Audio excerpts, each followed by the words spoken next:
одоо ээж аав нарт ч тэр одоо эмч нарт ч тэр нэг буруу үйлдэл халуунаас нэг хайдаг. Халууралт болохоор л хүүхдийг антибиотикоор одоо яадын антибиотик энэ бол бүх хүүхд биш, бүх эмч нар биш л дээ. Зүгээр гэхдээ ер нь нэг тийм хандлага байдаг. Энэ бол та маш буруу хандлага байхгүй. Одоо бол тодорхой хэмжээнд ээж аав нар ойлгодог болцсон. Ер нь бол антибиотикийн хэрэглэнээс зайлсхийдэг болцсон. Гэхдээ энийг бас антибиотикоос бүр айдастай болгож болохгүй. Хэрэгтэй үед бид нар хэрэглэнэ шүү дээ. Ер нь хизээ антибиотикийн хэрэглээ үүсэх болгоод энэ бол зөвхөн яг эмчийн шийдэх асуудал. Эмчил зөвлөх ёстой. Энийг хизээж их хэцгүүд бие биенээсээ хамт дамжаад ямар нэгэн сошиалор дамжаад бие биенээсээ зөвлөгөө аваад хийх асуудал биш байхгүй.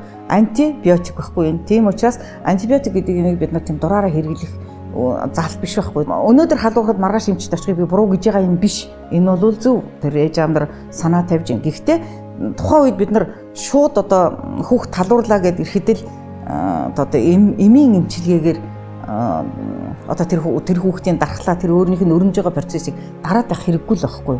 Тэгээ тэр хооронд эмчнэр үзэн штэ. Хоолой залгиураа харна, чихээ харна, дунд чихний өрөвсөл гэж нэг айхтар юм би. Нустаа яваад ивэл дунд чихний өрөвсөл болоод ирвэл зайлшгүй антибиотик хэрэглэх болоод эхэлнэ. Гэхдээ антибиотик хэрэглэн гэдэг заалтыг бол эмчлэл зөвлөх ёстой. Энэ бол их эцгийн их асуудал биш.